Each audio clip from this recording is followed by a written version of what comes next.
10 जून की रात भारतीय चालक दल के सदस्य अपना जहाज लेकर ओमान तट से गुजर रहे थे।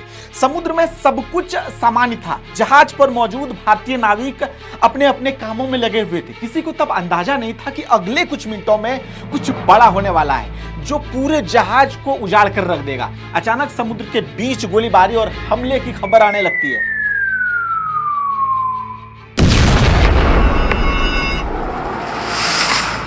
जब तक चालक दल के सदस्य कुछ समझ पाते तब तक हमले की चपेट में पूरा जहाज आ चुका था। जहाज पर तब कुल 24 चालक दल के सदस्य मौजूद थे। इस हमले में 3 भारतीय चालकों की मौत हो चुकी है।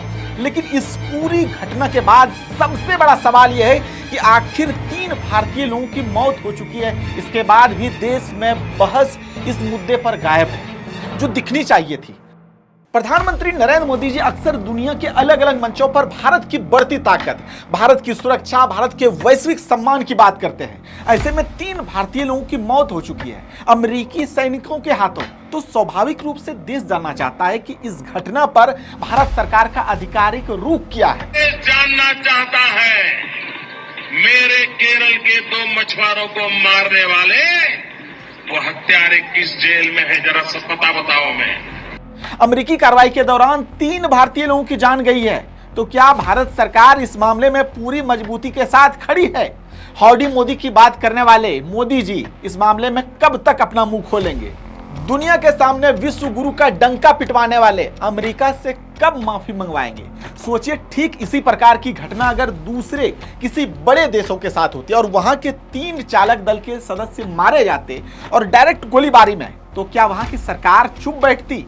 वहां की राजनीति दूसरे मुद्दों पर उलझी रहती? क्या वहां की मीडिया इतने बड़े सवाल को नजरअंदाज कर देती? लेकिन भारत में आज भी राजनीतिक बहसें दूसरे मुद्दों पर घूम रही है और 3 भारतीय परिवार अपने बेटों को जिनको कमाने के लिए उन्होंने भेजा था, वो दर्द से गुजर रहे हैं। उन 3 परिवारों के बारे में आपको जानना चाहिए। पहला नाम है आदित्य शर्मा। हिमाचल प्रदेश के हमीरपुर जिले के रहने वाले थे। 23 वर्षीय आदित्य शर्मा मरीन सेक्टर में अपना करियर बना रहे थे। वो बतौर डैक कैडेट जहाज पर प्रशिक्षण ले रहे थे। परिवार के मुताबिक घटना से कुछ समय पहले उन्होंने पिता राजेश शर्मा को फोन किया था। बताया था कि सब कुछ ठीक है, सुरक्षित है। लेकिन किसी को क्या पता था कि अगले ही पल कुछ बड़ा हो जाएगा। दूसरा नाम आता है शिवानंद चौरसिया। उत्तर प्रदेश के देवरिया जिले के सुरौली गांव के रहने वाले 38 वर्षीय शिवानंद चौरसिया अपने परिवार के इकलौते कमाने वाले सदस्य हैं। घर में बुजुर्ग माता पिता है, पत्नी है, 7 साल का बेटा है, 2 साल की एक छोटी बेटी है। गरीबी से लड़ते हुए शिवानंद ने यह नौकरी हासिल की थी। करीब 9 महीने पहले वो समुद्र में काम करने गया था ताकि अपने बच्चों का भविष्य सुधार सके। परिवार की आर्थिक स्थिति धीरे धीरे सुधर रही थी, सपने पूरे हो रहे थे। यह हादसा अचानक हो गया। हमले से 1 दिन पहले उन्होंने अपनी पत्नी से फोन पर बात की थी। कहा था कि सब कुछ ठीक है, अगले कुछ दिनों में वो घर आ जाएंगे। लेकिन किसी को क्या पता था कि मौत की खबर आएगी। हमने गरीब परिवार कहीं हुए 19 वर्ष खर्चा बस चलते रहा और के आगे काटल कारोबार चलते रहा। जब गए रहे आपसे तो का बात भई रहे उनसे? बात हमसे भइल काल 9 तारीख के कि का कहला बाबूजी ठीक ठाक बाल दवाई वही खातल हम कनी हो।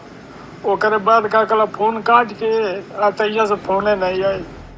तीसरा नाम है पटना वाला सुरेश। आंध्र प्रदेश के विशाखापट्टनम के रहने वाले 44 वर्षीय सुरेश जहाज में चीफ इंजीनियर था। पत्नी भार्गवी और 2 बेटे इंतजार कर रहे थे। सुरेश पिछले 5 महीनों से समुद्र में ड्यूटी कर रहा था। उन्हें घर लौटने की मंजूरी मिल चुकी थी। 24 जून को वो अपनी शादी की 15वीं सालगिरह परिवार के साथ मनाने वाले थे। अब सबसे बड़ा सवाल है कि आखिर इन परिवारों को कौन जवाब देगा? क्या इस पूरी घटना की कभी निष्पक्ष जांच होगी?